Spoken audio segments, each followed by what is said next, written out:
dotation massive pour booster la production agricole.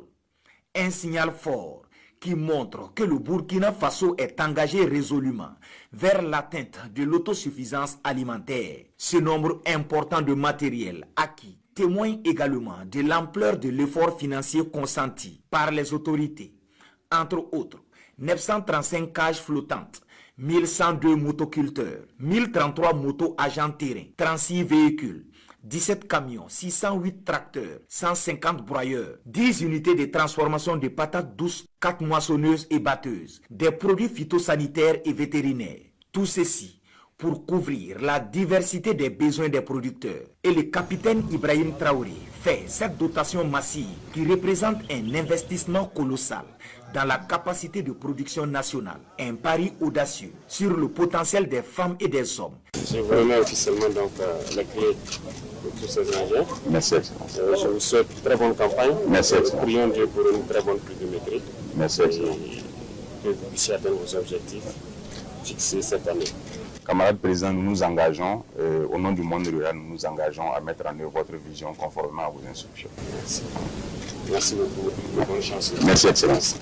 C'est la deuxième année consécutive que son Excellence, le camarade capitaine Ibrahim Traoré, met à la disposition du monde rural du matériel et des intrants agro-pastoraux pour booster la production dans l'objectif d'atteindre l'autosuffisance alimentaire sur l'ensemble de notre territoire.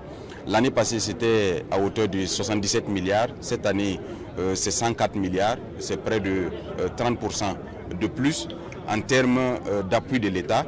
Cela ne prend pas en compte les efforts qui ont été consentis pour réaliser les aménagements au profit des producteurs. C'est donc dire qu'en tant que premier responsable du monde rural, c'est beaucoup de satisfaction, mais également une invite à redoubler d'efforts et à travailler dans le sens de la vision de son Excellence, qui est l'atteinte de l'autosuffisance alimentaire dans un horizon très proche. Le capitaine Ibrahim Traoré, dont la vision pour un Burkina Faso résilient et prospère est bien connue, l'autosuffisance alimentaire n'est pas une option. C'est une nécessité impérieuse pour la souveraineté et la dignité du Burkina Faso. Et selon le chef du département en charge de l'agriculture, cette vision est teintée de pragmatisme et de détermination, mettant en lumière la volonté politique de créer des conditions optimales pour les producteurs. Sur le plan structurel et sur le plan institutionnel, nous avons préparé l'ensemble du dispositif.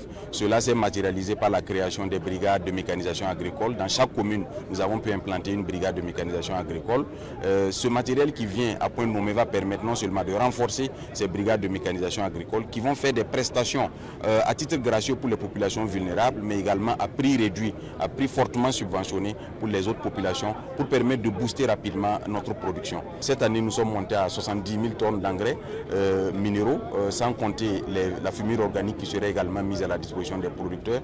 Cela s'inscrit dans le cadre de la vision de son Excellence, d'améliorer la fertilisation de nos sols, mais également pour un processus de long terme, de renforcer les capacités de la Soubimap, qui est la société burkinabé d'intrants et de matériel agro-pastoraux, pour lui permettre de réduire fortement le coût des engrais, pour que ceux qui ne seront pas touchés par le mécanisme de subvention puissent l'être par la réduction du prix à l'achat. Cette cérémonie s'inscrit parfaitement dans la dynamique du gouvernement de promouvoir un développement endogène axé sur les forces vives et les ressources propres du Burkina Faso. Une voie sûre pour le pays de prendre en main son destin, de valoriser son potentiel agricole et de s'appuyer sur l'ingéniosité et le travail acharné de sa population. La remise de ses intrants et matériels agro-pastoraux et halieutiques aux acteurs du monde rural est un levier pour l'autonomisation, un catalyseur pour la création de richesses et un moteur pour la transformation structurelle de l'économie.